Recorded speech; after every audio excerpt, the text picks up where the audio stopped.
सुन लेना जिसे गंवारा है तो शास्त्रानुसार ऐसा पापी, शास्त्रानुसार ऐसा पापी 100 गैयों का हत्यारा है।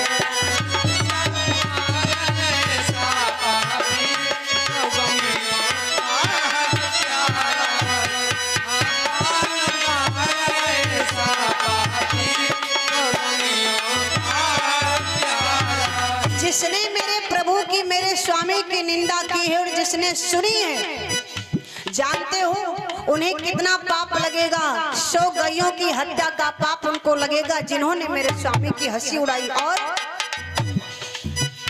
मैं इन दोनों से परे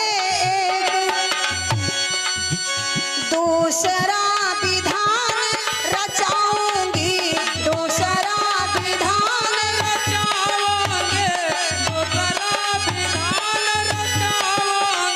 दूसरा विधान रचाऊंगी। और बलि के बकरों की बलि से भी, बलि के बकरों से, बलि से भी अपना बलिदान चढ़ाऊंगी।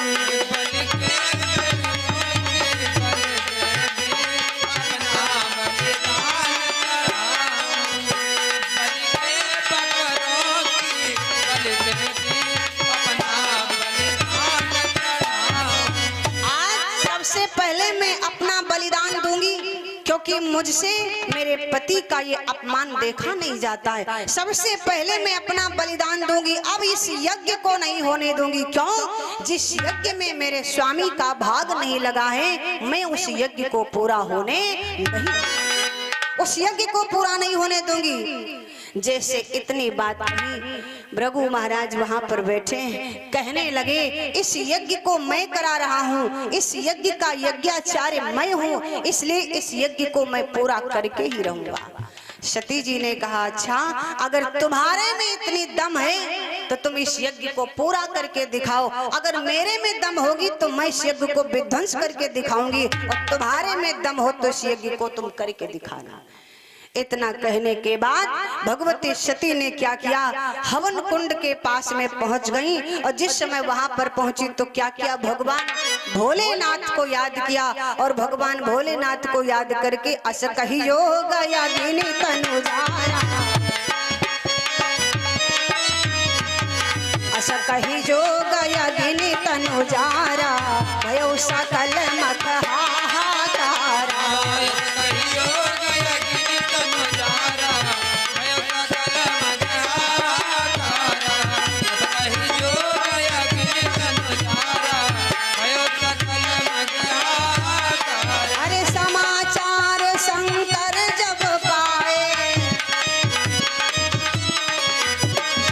समाचार जब शंकर पाए, वीरभद्र करि कोप पठाए।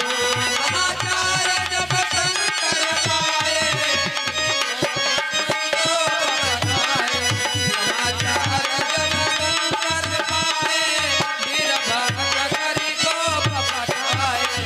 जिस समय भगवती सती ने हवन कुंड के पास में जाकर के अपने शरीर को का अंतिम संस्कार हुआ, यानी जल करके उसी जगह पर राख हो गई, प्राणांत किया, उसी समय जो सती जी के साथ में गड़ गए थे उन्होंने देखा, अरे माता तो अपने प्राणों को त्याग रही, दौड़ करके गए वहीं पर, लेकिन ना बचा सके, भगवती सती जल गई। ध्यान दीजिएगा, अपने प्राणों को त्याग दिया, लेकिन वहां पर जो हवन सामग्री रखी हुई थी, उस हवन सामग्री को वही गढ़ जो थे उठा करके इधर से उधर फेंकने लगे। लेकिन जब बस ना चला तो पहुंच गए भगवान भोलेनाथ के पास। भोले बाबा बैठे आंखें बंद किए हुए गढ़ पहुंचे और बोल पड़े, बाबा अब का सोचो त्रिपुरारी, मैया गई स्वर्ग सिधारी। अब का सोचो त्रिपुरारी, मैया गई स्वर्ग सिधारी। अब का सोचो त्रिपुरारी, मैया गई स्वर्ग सिधारी। अब का सोचो त्रिपुरारी, मैया गई स्वर्ग सिधारी। बाबा अब का सोचो त्रिपुरारी मैया गई स्वर्ग सिधारी। अब का सोचो त्रिपुरारी मैया गई स्वर्ग सिधारी। अब का सोचो त्रिपुरारी मैया गई स्वर्ग सिधारी। अरे दुष्ट दक्ष ने देखा तक नहीं, दुष्ट दक्ष ने देखा तक नहीं, बेइज्जत कर डारी। अब का सोचो त्रिपुरारी मैया गई स्वर्ग सिधारी। अब का सोचो त्रिपुरारी मैया गई स्वर्ग सिधारी। अब का सोचो त्रिपुरारी मैया गई स्वर्ग सिधारी। अब क्या सोचो त्रिपुरारी मैया गई स्वर्ग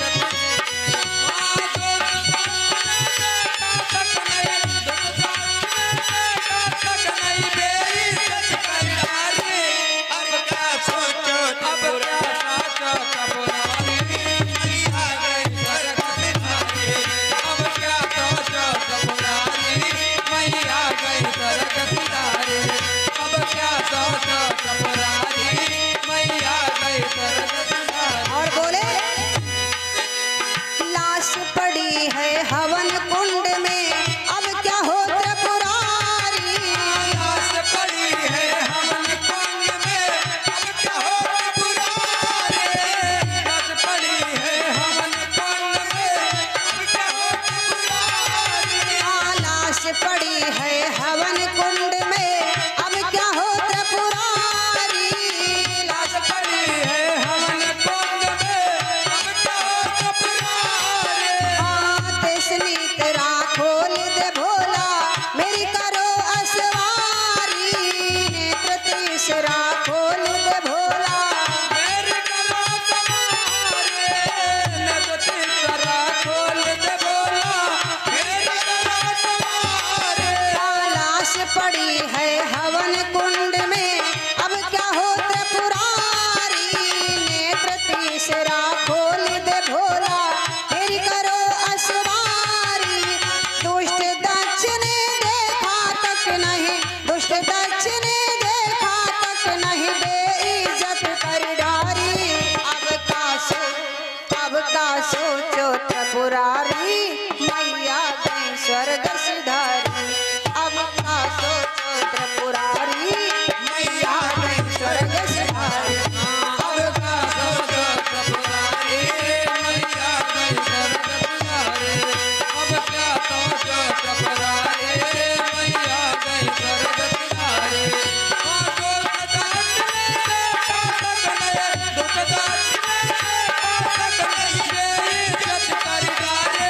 अब क्या सोचो त्रिपुरारी मैया गई स्वर्ग सिधारी। अब क्या सोचो त्रिपुरारी मैया गई स्वर्ग सिधारी। इधर जिस समय वो गढ़ पहुंचे, जाके भगवान भोलेनाथ से बोले बाबा आंखें खोलो महाराज, आंखें खोलो बाबा। जब कई बार आवाज लगाई तो भोले बाबा ने आंखें खोली। क्या बात है, क्या बात है। गढ़ बोले महाराज अनर्थ हो गया। क्या अनर्थ हुआ है। अरे माता हम लोगों के साथ में गई, माता जी के जो पिता थे दक्ष, उसने माता का सम्मान नहीं किया। जैसे घर के अंदर गई तो बहनों ने मजाक बना दिया। भोले बाबा ने कहा कैसा मजाक। कहा वो सभी बोल पड़ी, इनको तो पिता ने बुलाया भी नहीं था फिर भी चली आई। अच्छा माँ मिली, लेकिन सबसे बड़ा अपमान तो वहां पर हुआ यज्ञशाला में। भोले बाबा ने कहा वहां क्या हुआ। कहा वहां पर जब मैया गई तो देखा कि सभी देवताओं के भाग लगे हैं, लेकिन महाराज आपके नाम का कोई भाग नहीं था, आपके नाम का भाग नहीं था। ये अपमान मां सहन न कर पाई, इसलिए उन्होंने अपने शरीर को त्याग दिया है।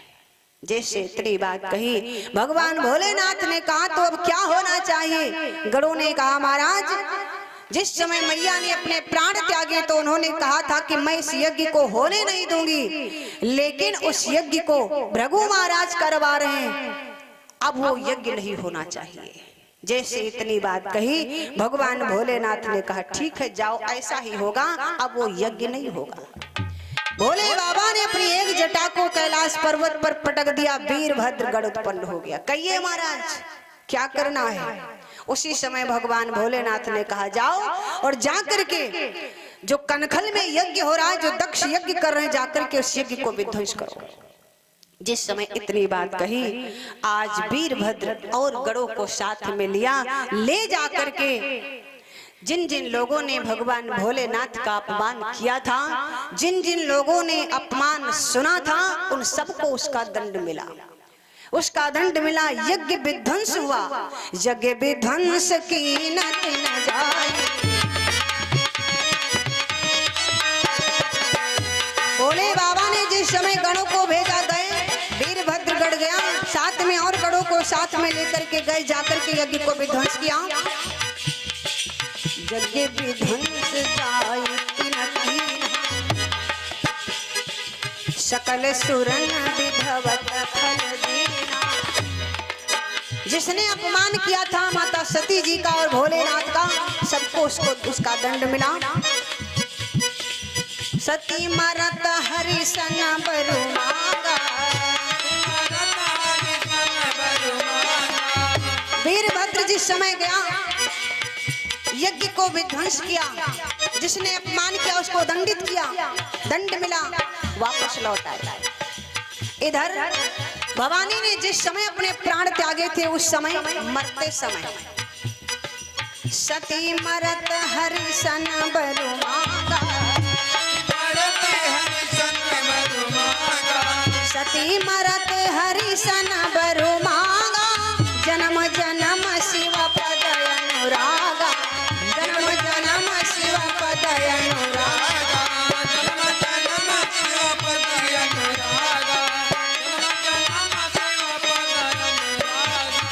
भगवती सती ने मरते समय एक वरदान मांगा। सती मरत हरिसन बरु मांगा। जन्म जन्म शिव पद अनुराग। हे प्रभु, अब मैं मरते समय आपसे एक वरदान चाहती हूँ। भगवान राम ने कहा क्या वरदान चाहती हो? कहा प्रभु मैं वरदान ये चाहती हूँ कि हे विधि ने इतना तो दे दो। अब मरते समय अंतिम इच्छा पूरी कर दो। हे विधि ना इतना तो दे दो, यह सती सत्य की धनी रहे।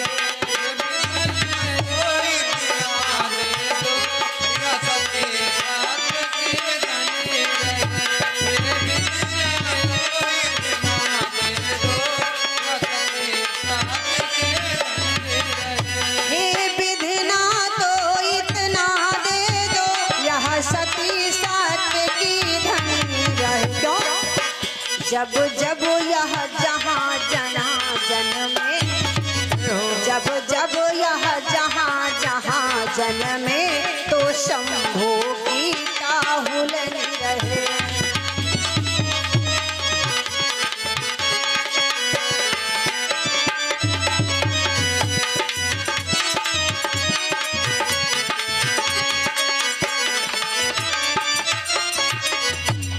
भगवती सती ने कहा जब जब हमारा जन्म हो, जब जब मैं जन्म लूं, तब तब मुझे भगवान भोलेनाथ की ही चरणों की सेवा करने का सौभाग्य प्राप्त हो, तब तब मुझे उनकी पत्नी बनने का सौभाग्य प्राप्त हो। मरते समय मैं केवल इतना वरदान चाहती हूँ। भगवान राम ने कहा ठीक है जाओ, ऐसा ही होगा। जब तुम जन्म लोगी, जब जब तुम्हारा जन्म होगा, तब तब तुम्हें भगवान भोलेनाथ की पत्नी बनने का ही सौभाग्य प्राप्त होगा। सती जी ने कहा बस प्रभु यही मुझे चाहिए, वो मुझे मिल गया। आज यही सती जी इसी वरदान के कारण, ध्यान दीजिएगा, यही सती जी उसी वरदान के कारण भोले बाबा भगवती पार्वती से बतला रहे हैं, क्योंकि पार्वती ने ही अपने पूर्व जन्म की कथा भगवान भोलेनाथ से सुनी। तो भोले बाबा कह रहे हैं देवी जब तुमने अपने शरीर को त्याग दिया और मरते समय तुमने जो वरदान भगवान राम से मांगा था, उसी वरदान के कारण तुम तही कारण हिमगिरी ग्रह जाए।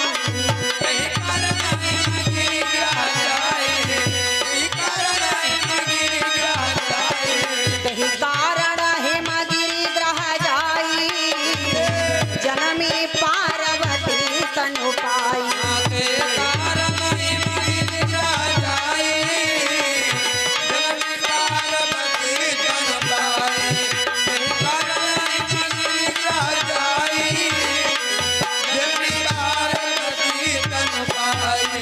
तेहि कारण हिमा गिरिग्रह जाई, ओ जनमी पार्वती तानु पाई।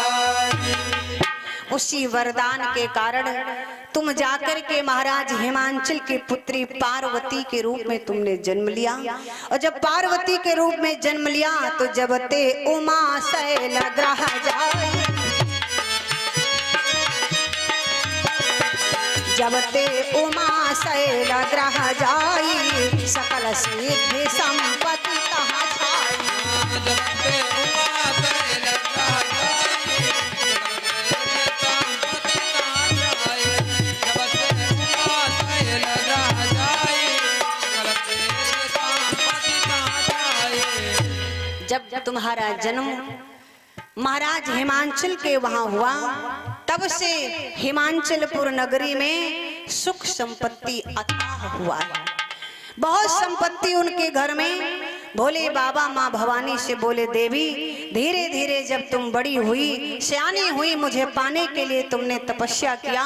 उस तपस्या को देख करके मैं प्रसन्न हुआ और फिर वरदान के अनुसार तुम्हारा विवाह मेरे साथ में हो गया। भोले बाबा कहने लगे, देवी ये तुम्हारे पूर्व जन्म की कथा है। देवी समझ आया। भवानी बोली, महाराज मैं धन्य हो गई, मैं धन्य हो गई, लेकिन प्रभु एक बात मुझे बता दीजिए। भगवान भोलेनाथ ने कहा, पूछो, क्या पूछना चाहते हो? कहा, प्रभु ये बताओ, तब में और अब में कुछ अंतर आपको मिला है? भोले बाबा बोले, तब में और अब में बहुत बड़ा अंतर है। पार्वती बोली, महाराज क्या अंतर है? भोले बाबा ने कहा, अंतर ये है कि पहले हमने तुमको कथा सुनाई, तुमने नहीं सुनी, लेकिन आज स्वयं तुम कह रही हो कि मुझको कथा सुनाओ। आज तुम स्वयं पूछ रही हो, मुझसे कह रही हो मुझको कथा सुनाओ। पहले तुम्हारे अंदर संशय और भ्रम था, आज तुम्हारे अंदर श्रद्धा और विश्वास से बहुत बड़ा अंतर है देवी, बहुत बड़ा अंतर है। भवानी कहने लगी, प्रभु आज हमारे में भक्ति है। भगवान बोले, बिल्कुल। भोले बाबा ने कहा, आज तो तुम्हारे में बिल्कुल भक्ति, अगर भक्ति ना होती तो मैं तुम्हें अपने बाएं भाग में विराजमान न करता देवी। भवानी भगवान शंकर को प्रणाम किया। लेकिन आइए, पार्वती का जन्म हुआ है तो जरा ध्यान देंगे। हिमांचलपुर बाजे बधैया, छोटा सा भाव शरिया के माध्यम से ध्यान दें। हिमांचलपुर बाजे बधैया, प्रगटी हिमांचल दुलरिया। हिमांचलपुर बाजे बधैया, प्रगटी हिमांचल दुलरिया। हिमांचलपुर बाजे बधैया, प्रगटी हिमांचल दुलरिया। हिमांचलपुर बाजे बधैया, प्रगटी हिमांचल दुलरिया। हिमांचल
बाजे शंख सहनैया हिमाचलपुर बाजे बधैया बाजे शंख सहनैया हिमाचलपुर बाजे बधैया बाजे शंख सहनैया हिमाचलपुर बाजे बधैया बाजे बधैया की बाजे बधैया बाजे बधैया बाजे बधैया हिमाचल दुलरिया हिमाचलपुर बाजे बधैया हिमाचल दुलरिया हिमाचलपुर बाजे बधैया और ए नारद आए रास किनारे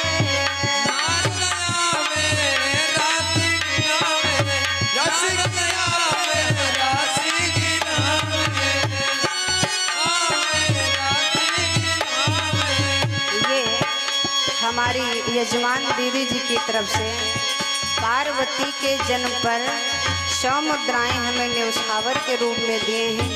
कामना करते हैं अन्न धन की कभी कमी ना हो, माता रानी हमेशा भंडार भरे। हे नारद आए रास किनारे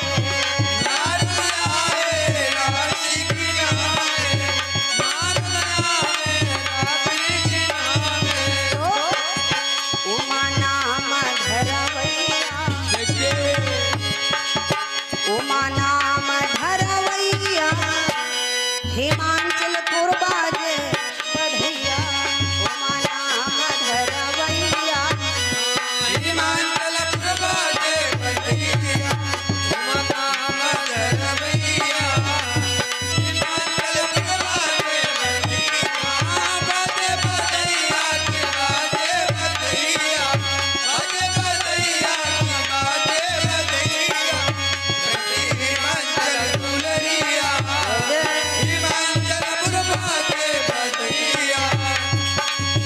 हिमाचल दुलरिया हिमाचलपुर बाजे बधैया प्रेम से बोलिए पार्वती मैया की और शंकर भगवान की जय।